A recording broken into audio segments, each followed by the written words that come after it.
Lying just beneath everyday reality is a breathtaking world where much of what we perceive about the universe is wrong. Physicist and best-selling author Brian Greene takes you on a journey that bends the rules of human experience. Why don't we ever see events unfold in reverse order? According to the laws of physics, this can happen. It's a world that comes to light as we probe the most extreme realms of the cosmos, from black holes to the Big Bang, to the very heart of matter itself. I'm gonna have what he's having. Here, our universe may be one of numerous parallel realities. The three-dimensional world may be just an illusion, and there's no distinction between past, present, and future. But how could this be? How could we be so wrong about something so familiar? Does it bother us? Absolutely. There's no principle built into the laws of nature that say that theoretical physicists have to be happy. It's a game-changing perspective that opens up a whole new world of possibilities. Coming up, What if you took all this stuff away? we're left with empty space. But what seems like nothing is actually teeming with ferocious activity. What is space? It is one of the deepest mysteries in physics. Could its elusive ingredients hold the key to the fate of the universe? The fabric of the cosmos, right now on Nova.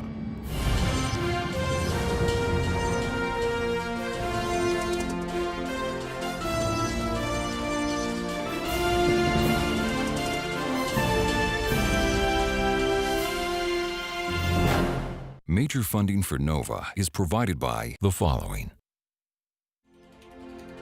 David H. Koch and Discovering New Knowledge. HHMI. and by the Corporation for Public Broadcasting, and by contributions to your PBS station from viewers like you. Thank you.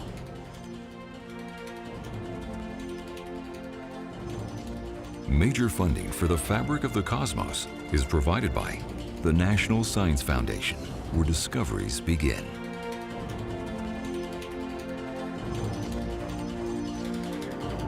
And the Alfred P. Sloan Foundation, supporting original research and public understanding of science, technology, engineering, and mathematics. Additional funding is provided by the Arthur Vining Davis Foundations, dedicated to strengthening America's future through education. The U.S. Department of Energy's Office of Science, and the George D. Smith Fund.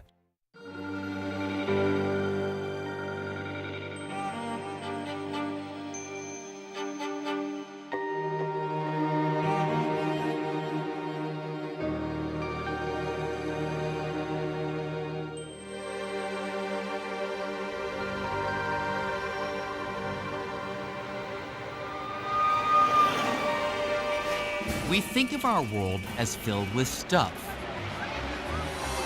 like buildings and cars, buses and people. And nowhere does that seem more apparent than in a crowded city like New York. Yet, all around the stuff that makes up our everyday world is something just as important, but far more mysterious. The space in which all this stuff exists. To get a feel for what I'm talking about, let's stop for a moment and imagine. What if you took all this stuff away? I mean all of it. The people, the cars and buildings, and not just the stuff here on Earth, but the Earth itself. What if you took away all the planets, stars, and galaxies, and not just the big stuff, but tiny things down to the very last atoms of gas and dust? What if you took it all away? what would be left? Most of us would say nothing, and we'd be right. But strangely, we'd also be wrong. What's left is empty space, and as it turns out, empty space is not nothing. It's something. Something with hidden characteristics as real as all the stuff in our everyday lives. In fact, space is so real, it can bend. Space can twist. And it can ripple. So real that empty space itself helps shape everything in the world around us and forms the very fabric of the cosmos. Well, you can't understand anything about the world unless you understand space, because that's the world. The world's space with stuff in it. We're not usually very conscious of space, but then again, I tell people fish are probably not conscious of water either. They're in it all the time. Space is not really nothing. It actually has a lot going on inside. When most of us picture space, we think of outer space, a place that's far, far away. But space is actually everywhere. You could say it's the most abundant thing in the universe. Even the tiniest of things, like atoms, the basic ingredient in you and me and everything else we see in the world around us, even they are almost entirely empty space. In fact, if you removed all the space inside all the atoms making up the stone, glass, and steel of the Empire State Building, you'd be left with a little lump about the size of a grain of rice, but weighing hundreds of millions of pounds. The rest is only empty space. But what exactly is space? I can show you a picture of Spain, of Napoleon, of my Uncle Harold. But space, it looks like this. Nothing. So how do you make sense of something that looks like nothing? Why is there space rather than no space? Why is space three-dimensional? Why is space big? We have a lot of room to move around in. How come it's not tiny? We have no consensus about these things. What is space? We actually still don't really know. It is one of the deepest mysteries in physics. Fortunately, we're not completely in the dark. We've been gathering clues about space for centuries. Some of the earliest came from thinking about how objects move through space. To get a feel for this, take a look at that skater. As she glides across the rink, she's moving in relation to everything around her, like the ice. And when she goes into a spin, not only can she see that she's spinning, she can also feel it. Because as she spins, she feels her arms pulled outward. But now let's imagine that you could take away all the stuff around her, from the rink to the most distant galaxies. So the only thing left is the skater spinning in completely empty space. If the skater still feels her arms pulled outward, she'll know she's spinning. But if empty space is nothing, what is she spinning in relation to? Imagine you're that skater. When you look out, you don't see anything. It's just uniform, still blackness all around you. And yet, your arms are being pulled outwards. So you say to yourself, what could I be spinning with respect to? Is there something out there that I'm not seeing? Trying to answer questions like these, scientists came up with a bold new picture of space. And the key was to make something out of nothing. Yea, and I will weep a while longer. When you go to the theater, you watch the actors, I do confess that I love nothing in the world so well as thee. the scenery, the story. But I protest, I love thee. Well, then, God forgive me. What offense, sweet Beatrice? But there's something important here that you won't find mentioned in the playbill. something we hardly ever notice.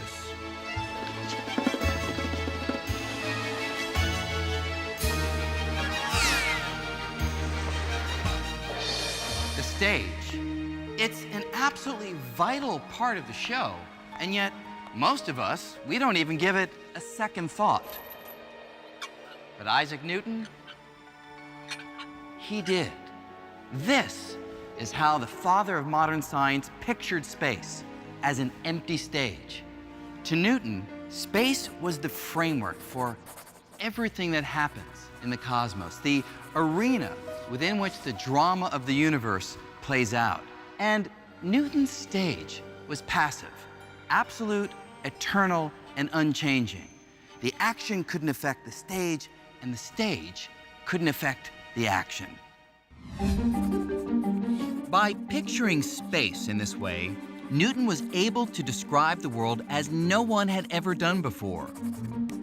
His unchanging stage allowed him to understand almost all motion we can see around us, yielding laws that can predict everything from the way apples fall from trees to the path the Earth takes around the sun. These laws worked so well that we still use them for the things we do today, from launching satellites to landing airplanes.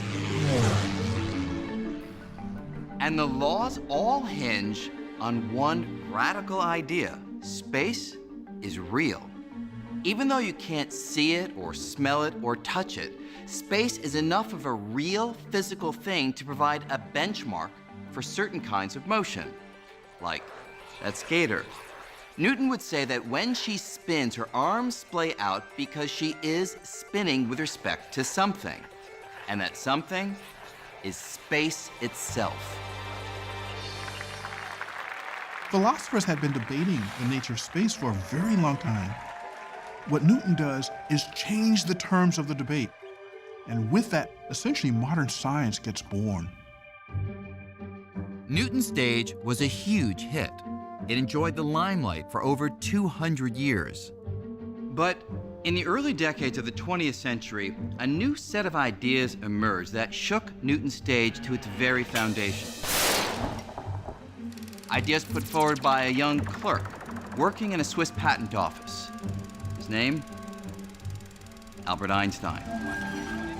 Einstein grew up in the late 1800s, at the dawn of the age of electricity. Electric power was lighting up cities, giving rise to all kinds of technologies Newton could never have imagined. All of these developments tapped into something that had captivated Einstein since he was a child: light. Not light bulbs and street lamps, but the very nature of light itself. And it was his fascination with one particularly weird feature of light, its speed, that would lead Einstein to overturn Newton's picture of space. To see how, let's take a ride.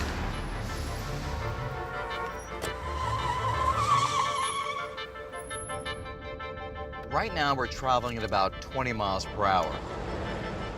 And to go faster, all the driver needs to do is step on the gas, and the cab speed changes. Now, you can feel that change, but you can also see it on the cab speedometer or on one of those radar speed signs. Okay, you can slow it down now. But now imagine that instead of measuring the speed of the cab, you have a radar sign that measures the speed of the light coming off its headlights. That sign would measure the light traveling at an astounding 671 million miles an hour. Now, when the cab starts moving, you'd think that the speed of the light would increase by the same amount as the car. After all, you'd think that the moving cab would give the light an extra push. But surprisingly, that's not what happens. Our radar sign, or any measurement of light speed, will always detect light traveling at 671 million miles per hour, whether the cab is moving or not. But how could this be? How could all measurements of light speed always come out the same? you're running at a wall, it's coming at you faster than if you're standing still with respect to that wall. But that's not true with light. The speed of light is the same for everybody. That's really extraordinary. So here's how Einstein made sense of this extraordinary puzzle. Knowing that speed is just a measure of the space that something travels over time, Einstein proposed a truly stunning idea: that space and time could work together, constantly adjusting by exactly the right amount, so that no matter how fast you might be moving when you measure the speed of light, it always comes out to be 671 million miles per hour. To respect that absolute quality about light, time had to cease to be absolute, space had to cease to be absolute, and those two had to become relative in such a way that they slosh between each other. If space and time being flexible sounds unfamiliar, it's only because we don't move fast enough in everyday life to see it in action. But if this cab could move near the speed of light, the effects would no longer be hidden. For example, if you were on a street corner as I went by close to the speed of light, you'd see space adjusting so that my cab, it would appear just inches long. And you'd also hear my watch ticking off time very slowly. But from my perspective, inside the cab, my watch would be ticking normally, and space in here would appear as it always does. But when I look outside the cab, I'd see space wildly adjusting, all to keep the speed of light constant. So with Einstein, time and space are no longer rigid and absolute. Instead, they meld together with motion, forming a single entity that came to be called space-time. I think as we live our life every day, we live with a Newtonian picture of space and time. It's something that we are comfortable with. But Einstein was able to make reason conquer sense. And that really was the genius of Einstein. This notion that space and time are unity, to me, is one of the greatest insights that has ever occurred in science. It's so counterintuitive to everything we've ever experienced as human beings. And in the hands of Albert Einstein, this new picture of space would solve a deep mystery having to do with the most familiar force in the cosmos: gravity.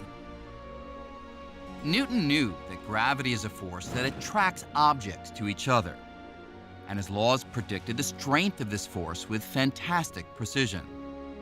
But how does gravity actually work? How does the Earth pull on the moon across hundreds of thousands of miles of empty space? They behave as if they're connected by some kind of invisible rope. But everyone knew that wasn't true. And Newton's laws provided no explanation. Einstein found that no Band-Aid patches would fix Newtonian gravity. He had to invent a mechanism for it. He had to understand it. After puzzling over this problem for more than 10 years, Einstein reached a startling conclusion. The secret to gravity lay in the nature of space-time. It was even more flexible than he had previously realized. It could stretch like an actual fabric. This was a truly radical break from Newton. Think of this table as space-time, and think of these balls as objects in space. Now, if space-time were nice and flat, like the surface of this table, objects would travel in straight lines. But if space is like a fabric that can stretch and bend, well, this may seem a little strange, but watch what happens if I put something heavy on the stretchy space-time fabric.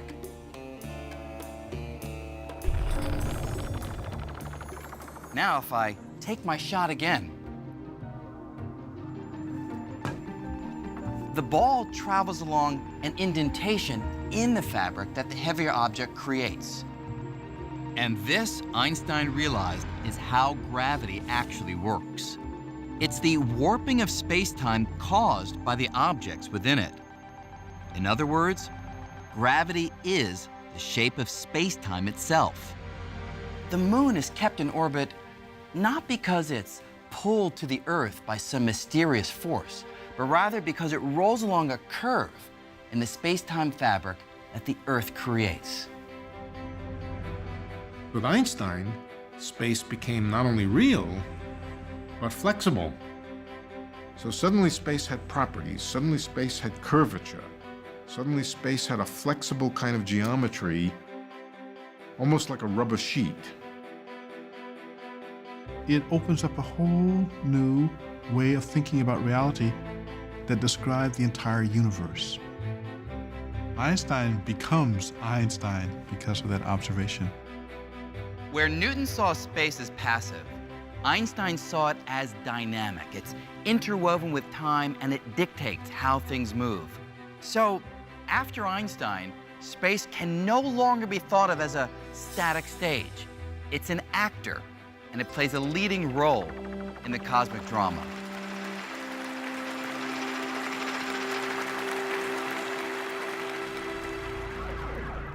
Now, it's one thing to think of space as dynamic, active, and flexible like a fabric.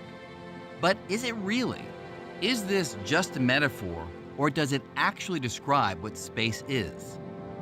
Well, Einstein's theory predicts that one way to find out would be to take a little journey to the edge of a black hole. Black holes are collapsed stars, massive objects crushed to a fraction of their original size. Gravity around them is so strong that, according to Einstein's math, a spinning black hole can literally drag space along with it, twisting it like an actual piece of cloth. The nearest black hole is trillions of miles away, making it a challenge to test this prediction. But in the late 1950s, a physicist named Leonard Schiff began searching for a way to test Einstein's ideas about space much closer to home. Schiff was inspired by something we usually think of as a child's toy, a gyroscope. He thought that if space really twists, like a fabric, a gyroscope might allow him to detect it. It was a strange idea, and he chose a strange place to share it with the world. The faculty's swimming pool at Stanford.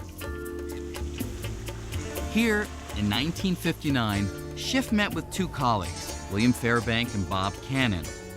He was excited about an ad he'd seen for a high-tech gyroscope. Though it looked different, it basically worked the same as the child's toy. Then and there, the three decided to launch a device like this into orbit around the Earth. Normally, a gyroscope's axis points in a fixed direction. But if Earth is actually dragging space, then the gyroscope's axis would be dragged along with it, shifting its orientation in a way that could be measured. It was a brilliantly simple plan. There was just one problem. Einstein's theories predict that the Earth's rotation twists space by only a tiny amount. An amount so small, it would be like trying to measure the height of a penny from 62 miles away. The team spent more than 2 years trying to figure out how to make such a precise measurement. They finally devised a plan to attach 4 freely floating gyroscopes to a telescope aimed at a distant star. If space twists, then over time, the gyroscopes would no longer point at the star since they'd get caught up in the swirl of space. And in 1962, they applied to NASA for a grant, requesting around $1 million for what would come to be called Gravity Probe B. Members of the team originally thought the project would take about 3 years. They were just a little optimistic. With an ever-growing team, Gravity Probe B became one of the longest-running experiments in history. Decade after decade was spent trying to realize the original vision, which meant launching a telescope into space and building gyroscopes that were among the smoothest objects ever created. The technology is just frightening. It was like the carrot on the front of the mule. It was like it was always 5 to 10 years away when we could do this. And it was 5 to 10 years away for about 35 years. Consuming more than 4 decades and $750 million, the project was nearly canceled by NASA 9 times. 10, 9, Finally, in April of 2004, the team gathered to witness the launch.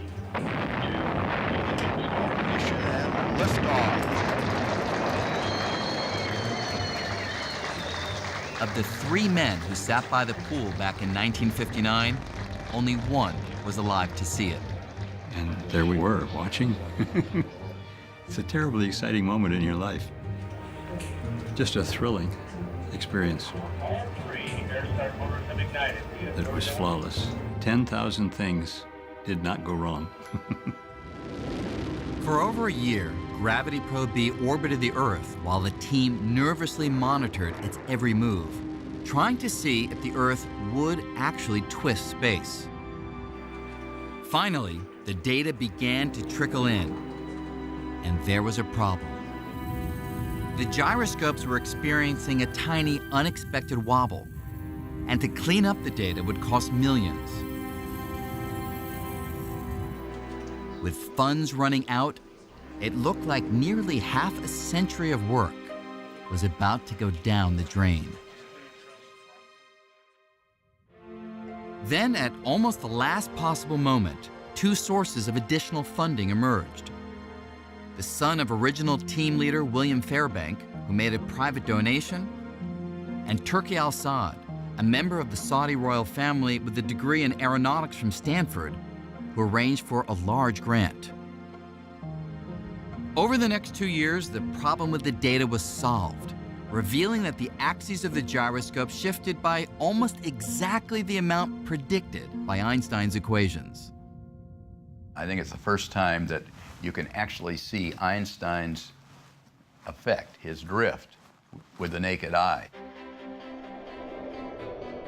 This experiment provides the most direct evidence ever found that space is something real, a physical entity like a fabric.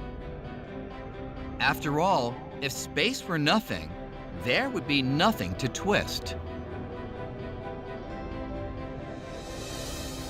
But at the same time that Albert Einstein was investigating space on the largest of scales, another band of physicists was probing the universe on extremely tiny scales. And there they found a completely uncharted realm where Einstein's picture of space, it was nowhere to be found. To see what I'm talking about, imagine you could shrink billions of times smaller than your current size. This is the realm of atoms and subatomic particles, the fundamental building blocks of everything we can see. And when you get down to this size, the world plays by a wildly different set of rules called quantum mechanics. According to these rules, even if you try to remove every last atom and particle, you'd find that empty space is still far from empty. in fact, it's teeming with activity. Particles are constantly popping in and out of existence. They erupt out of nothingness, quickly annihilate each other, and disappear. In quantum mechanics, empty space is not that empty. It's full of fluctuating fields, full of all sorts of jittery things going on. It's a place where particles are constantly fluctuating and annihilating each other and being created again and annihilating. It's a place of chaos and bubbling. While the theory predicted this, it wasn't until 1948 that a scientist named Hendrik Casimir suggested that even though we can't see these particles, they should cause empty space to do something we can see. And he predicted that if you take two ordinary metal plates and place them extremely close together, say closer together than the thickness of a sheet of paper, then particles with certain energies would be excluded because in some sense they wouldn't fit between the plates. With more of this frenetic activity outside the plates than inside, Casimir thought the plates would be pushed together by what we usually think of as empty space. And some years later, when the experiment was done,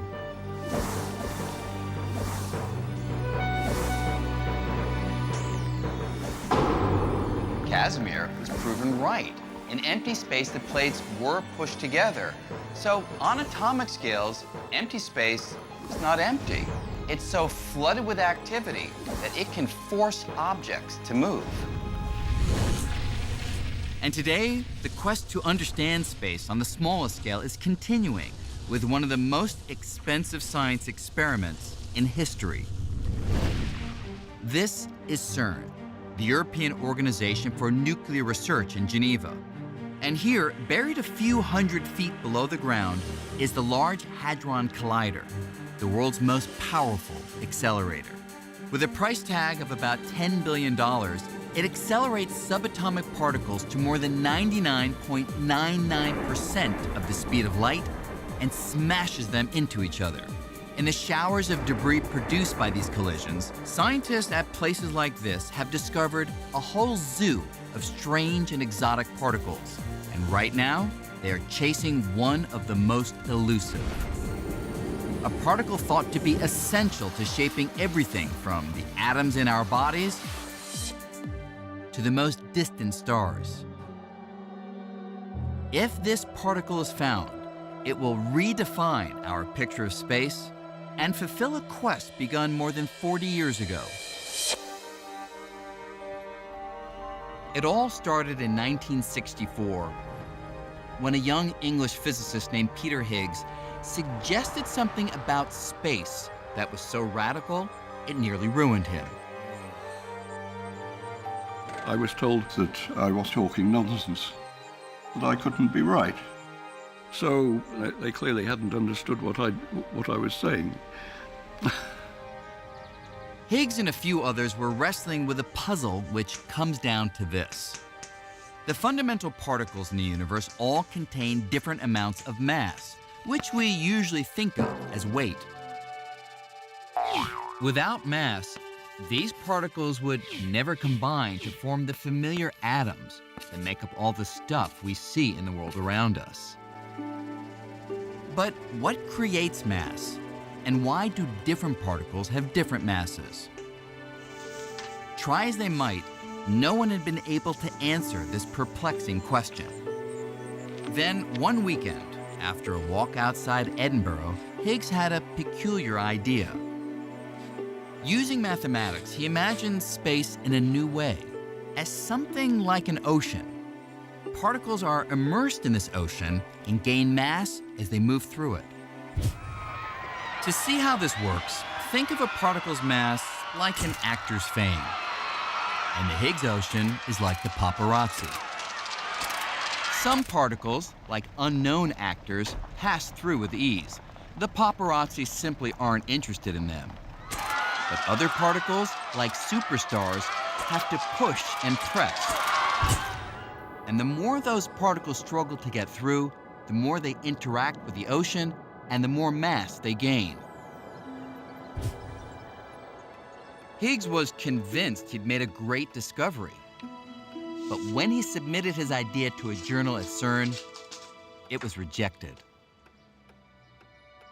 Undaunted, Higgs honed his theory further, until he was offered the chance to present it at Einstein's old haunt, the Institute for Advanced Study in Princeton. There, he expected his new idea would meet some of its toughest critics. I was happily driving up the freeway, and then there was a sign to turn off for Princeton, and that really confronted me with what I was going into. I broke out in a cold sweat and started trembling, and I had to pull off the road to recover. But Higgs persevered. It was the first in a series of talks that would convince colleagues far and wide that he was onto something profound. Eventually, I sort of wore them down. I felt I'd sort of triumphed. So I enjoyed the parties which followed.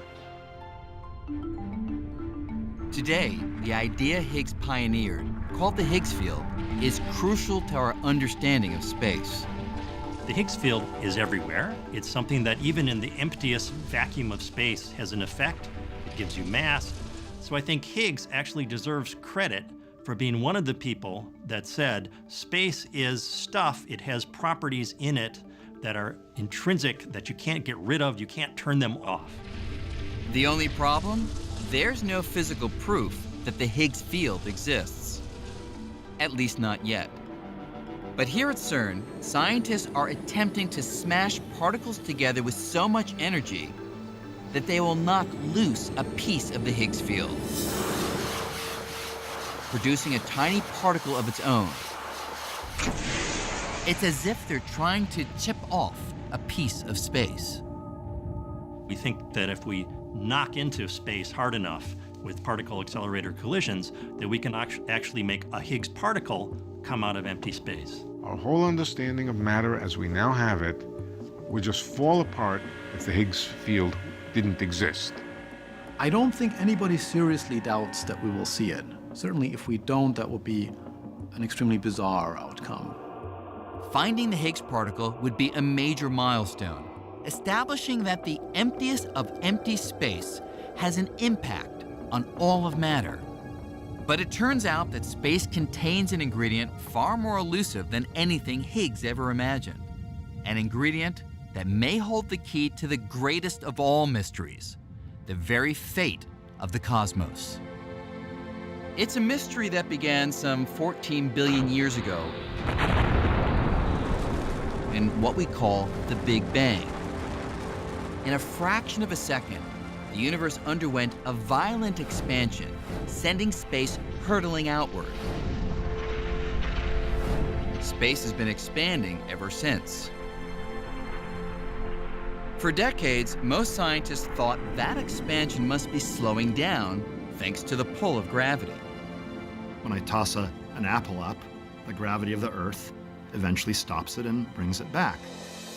And just like the apple slows down with time, so too the universe should have been slowing down in its expansion because of the gravitational attraction of all matter and energy for all other matter and energy. But that raised the question, what is the ultimate fate of the cosmos? Would space go on expanding forever? Or would gravity eventually stop space from expanding, causing it to collapse back on itself in a big crunch? To solve this mystery, two teams of astronomers set out to measure the slowing of the expansion using a novel tool: exploding stars called supernovas. So a supernova is a star that ends its life in a massive explosion. They're extremely luminous. They can be as bright as 1 billion suns. What makes supernova great is that they're very similar when they explode.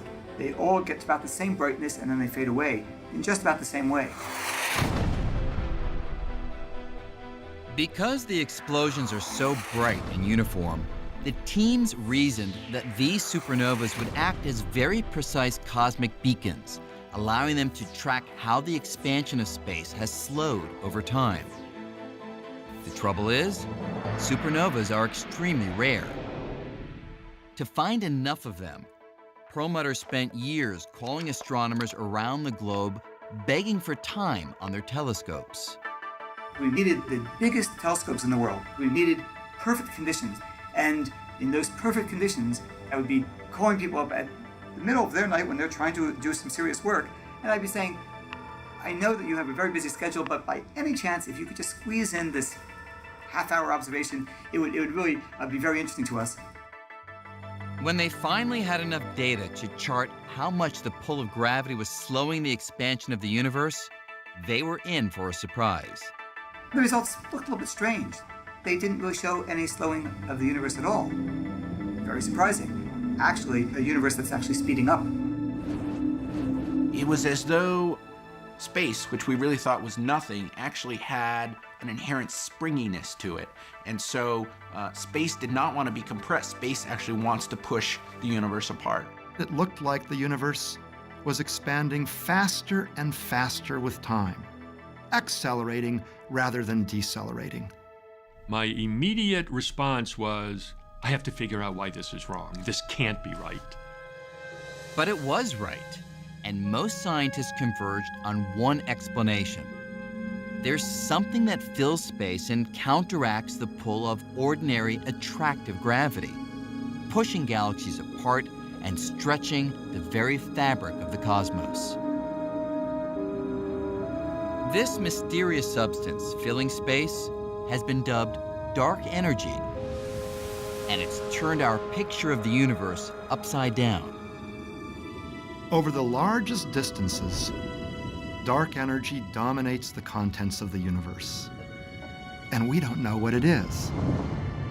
If you do sort of a survey, a census of all the energy in the universe, dark energy turns out to be about 70% of the universe. And up until a decade ago, nobody imagined such stuff even existed.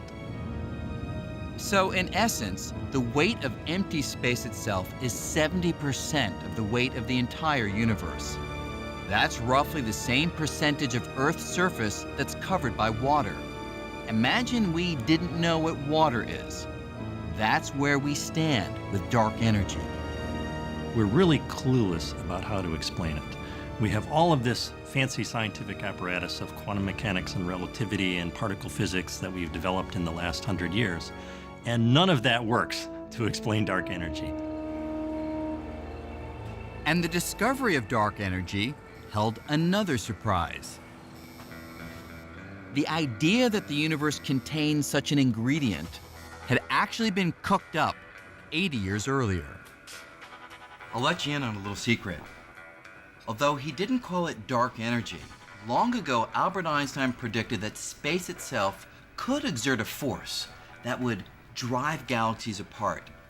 You see, shortly after discovering his general theory of relativity, his theory of gravity, Einstein found that, according to the mathematics, the universe would either be expanding or contracting, but it couldn't hover at a fixed size. This was puzzling because before they knew about the Big Bang, most scientists, including Einstein, pictured the universe as static, eternal and unchanging. When Einstein's equations suggested an expanding or contracting universe, not the static universe everyone believed in, he had a problem. So Einstein went back to his equations and modified them to allow for a kind of anti-gravity that would infuse space with an outward push, counteracting the usual inward pull of gravity, allowing the universe to stand still. He called the modification the cosmological constant.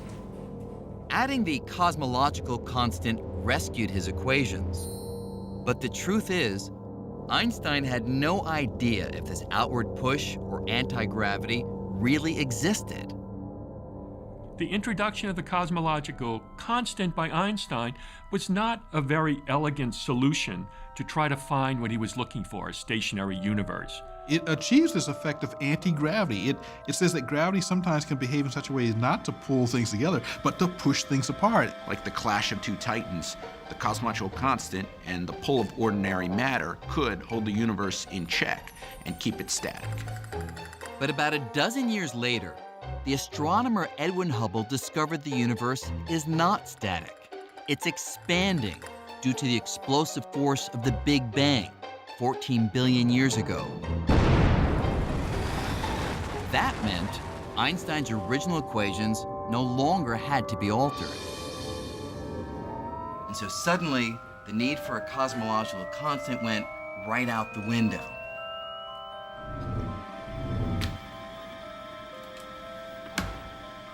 Thank you. You're welcome. Einstein is said to have called this his biggest blunder. But here's the thing. With the recent discovery that the expansion of the universe is accelerating, scientists are convinced that there is something in space that is pushing things apart. So 70 years later, Einstein's biggest blunder may rank among his greatest insights. It was something that nobody else was thinking about. But it might be that Einstein's cosmological constant is the key to understanding the expansion of the universe as we see it today. Though no one knows what dark energy actually is, it raises an astounding and troubling possibility. Einstein pictured the strength of his anti-gravity as constant. But is the strength of dark energy constant? And what if it changes over time? The answer could overturn everything we thought we knew about the fate of the cosmos.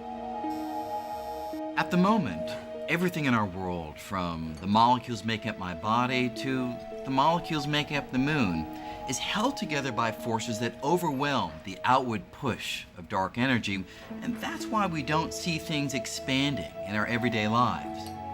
But that situation might not last forever. In one scenario, dark energy will continue to push the galaxies farther and farther apart until ultimately they'd be pushed so far apart that the universe would become a cold, dark, and lonely place.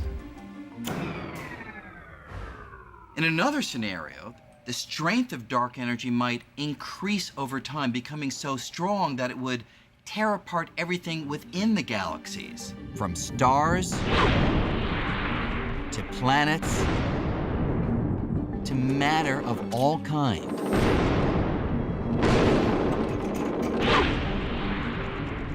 If the dark energy grows with time, then ultimately even atoms will get ripped apart when there's enough dark energy between the nuclei and the electrons to rip space apart. The Big Rip.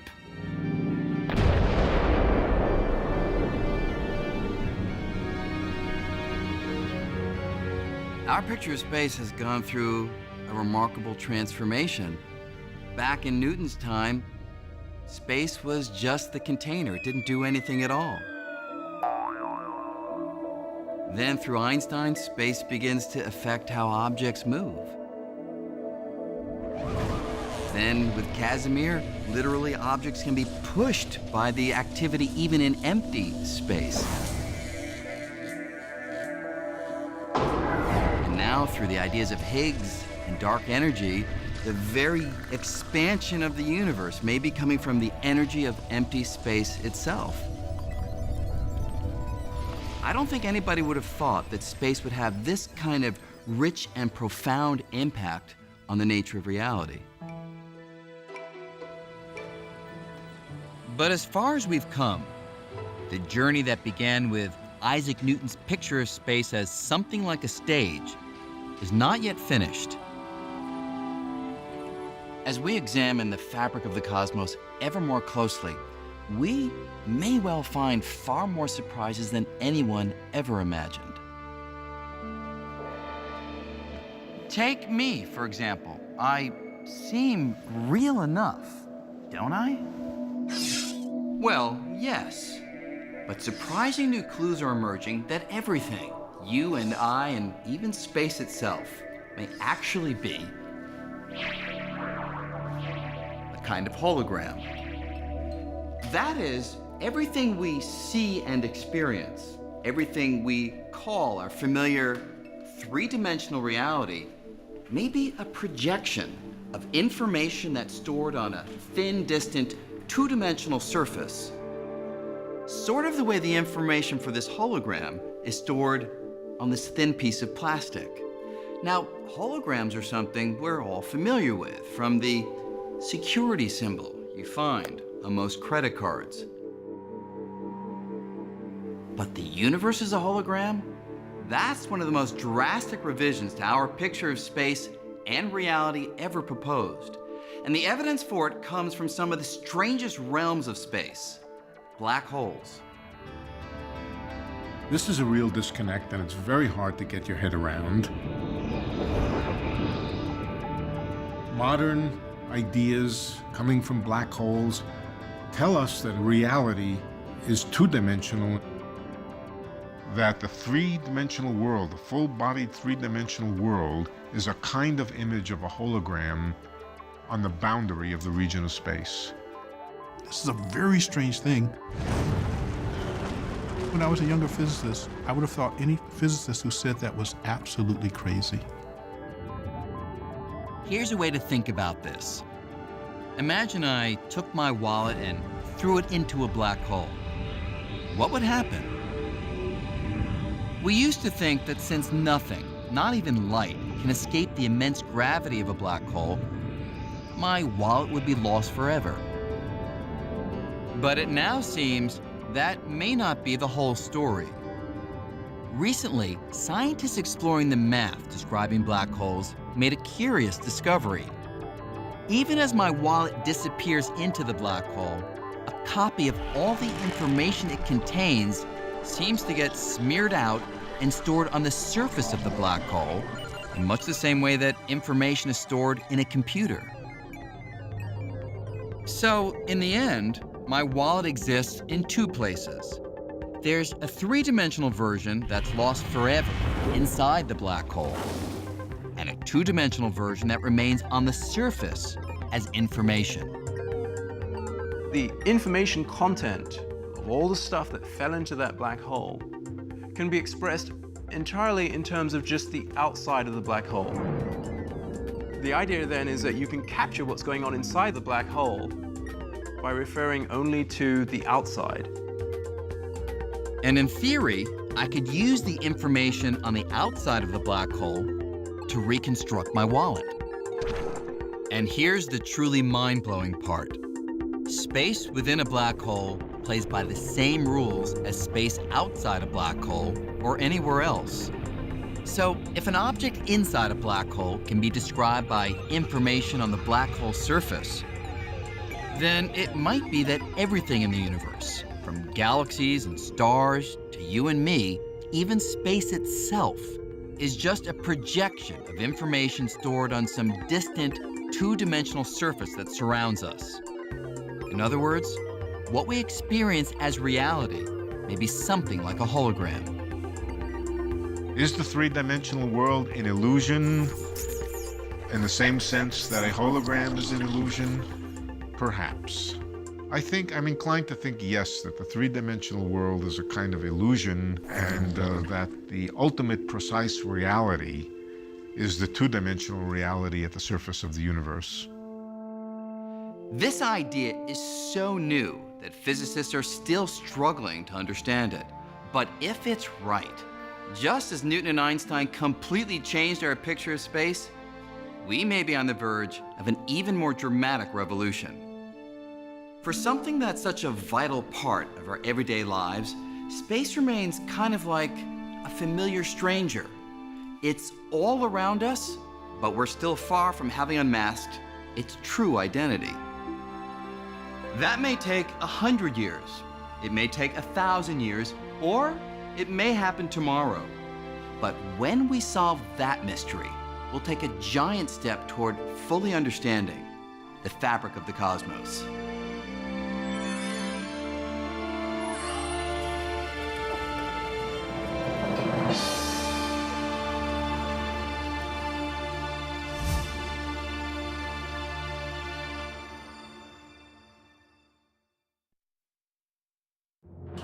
Major funding for NOVA is provided by David H. Koch and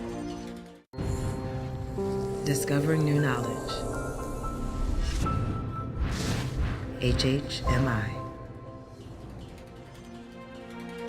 and by the Corporation for Public Broadcasting, and by contributions to your PBS station from viewers like you. Thank you.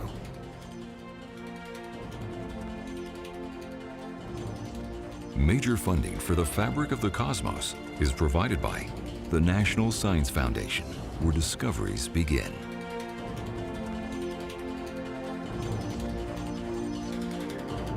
And the Alfred P. Sloan Foundation, supporting original research and public understanding of science, technology, engineering, and mathematics.